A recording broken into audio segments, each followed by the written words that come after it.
Voici plus de 48 heures que tous les réseaux sociaux ont répandu un fait incontestable. La Côte d'Ivoire est officiellement reconnue comme étant la base, l'une des nombreuses bases du mouvement de mercenaires terroristes de l'OTAN appelé Daesh, qu'on appelle encore l'État islamique. Des membres de ce mouvement, en réunion en Côte d'Ivoire, tenant à indiquer qu'ils sont en Côte d'Ivoire, ont revendiqué leur présence avec la caution et la protection des autorités ivoiriennes sur le sol ivoirien. Alassane Ouattara est désormais, incontestablement, l'un des parrains, l'un des patrons, l'un des grands acteurs du terrorisme en Afrique de l'Ouest. Puisque une organisation se réclamant de Daesh et du soi-disant Front de libération de l'Azawad, qui n'est rien d'autre en réalité que le même groupe terroriste, s'est publiquement affichée et elle s'est revendiquée de lui. Alors, moi, la question qui se pose ce soir, ce n'est plus la question de savoir si c'est vrai, puisque aucun officiel ivoirien n'a été capable de démentir les faits qui ont été révélés par les auteurs eux-mêmes, les coupables eux-mêmes. Et qu'en fait, c'était une campagne qui a été menée rondement pour dire aux pays de l'AES, nous, Daesh, nous, l'État islamique, nous, le Front de libération de l'Azawad, désormais, nous avons un front sud pour attaquer le Mali à partir de la Côte d'Ivoire, attaquer le Burkina à partir de la Côte d'Ivoire, attaquer le Niger à partir de la Côte d'Ivoire. Nous assumons le fait que désormais, nous bénéficions du soutien actif des autorités ivoiriennes pour vous combattre. Cette information était le but de cette campagne médiatique. Mais maintenant, la question qui se pose, disais, c'est la question de la réaction. Je pense, mais je peux me tromper, qu'il est important que sur le plan diplomatique, les pays qui sont victimes du terrorisme convoquent tous les représentants de l'État ivoirien pour leur demander de s'expliquer sur ces révélations extrêmement scandaleuses. Il faut que les représentants du gouvernement ivoirien répondent devant tous les pays qui sont victimes du terrorisme d'Al-Qaïda et de l'État islamique, qu'ils répondent de l'hébergement, de la couverture, de la bienveillance qu'ils accordent à l'organisation terroriste Daesh dans le sol ivoirien. Au Cameroun, l'ambassadeur de Côte d'Ivoire doit être convoqué. Doit être convoqué l'ambassadeur de Côte d'Ivoire au Tchad, l'ambassadeur de Côte d'Ivoire au Niger, l'ambassadeur de Côte d'Ivoire au Mali, au Burkina, l'ambassadeur de Côte d'Ivoire au Togo, dans tous les pays qui sont attaqués par Daesh. L'ambassadeur de Côte d'Ivoire doit être convoqué pour expliquer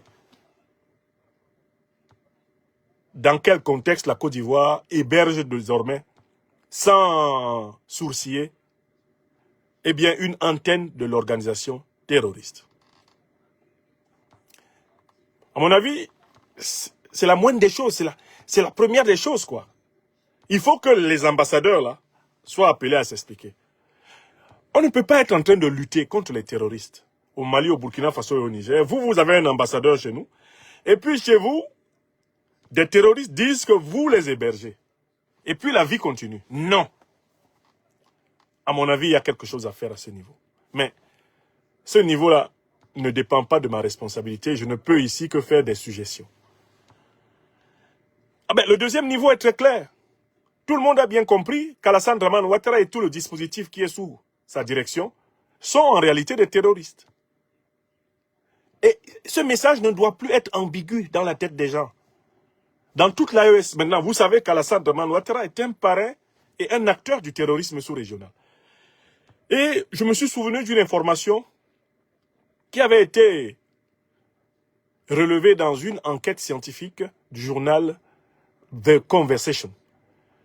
En 2019, une étude qui avait été faite par un certain Dougou Folo Adama Bakonare, cette étude avait établi que on avait observé que les terroristes voulaient provoquer un conflit interethnique dans la région de Mopti, entre les Dogons, les Bambara et les Peuls.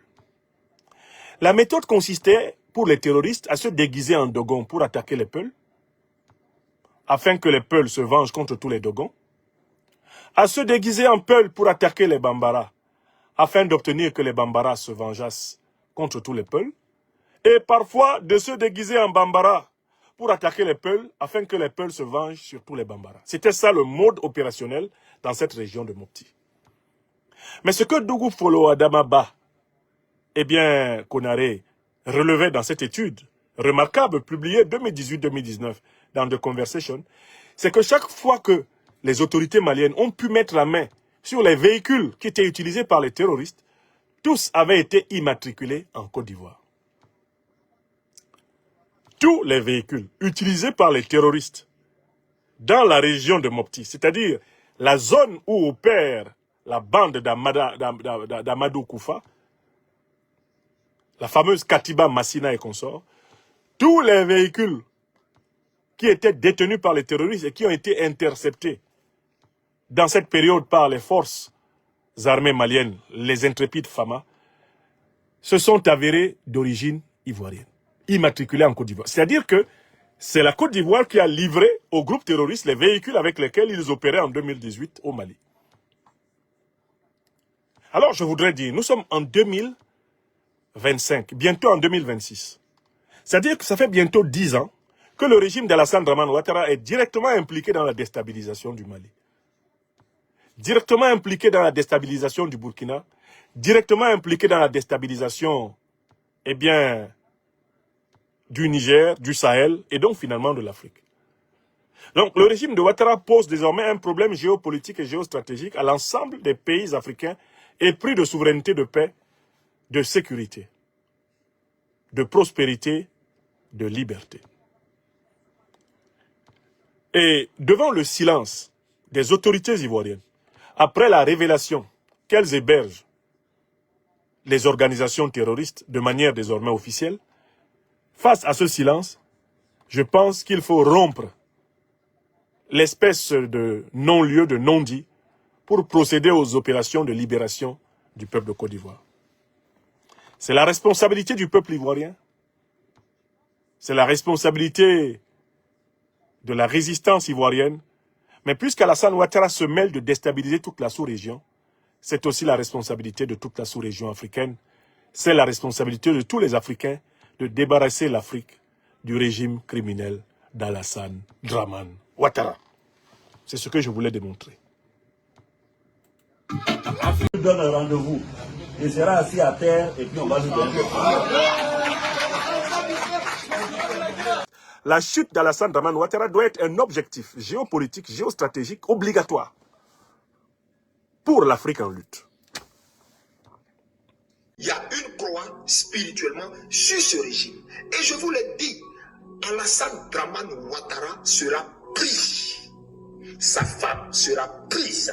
Son frère sera pris. Et leur arrogance, leur orgueil, ils n'auront que leurs larmes.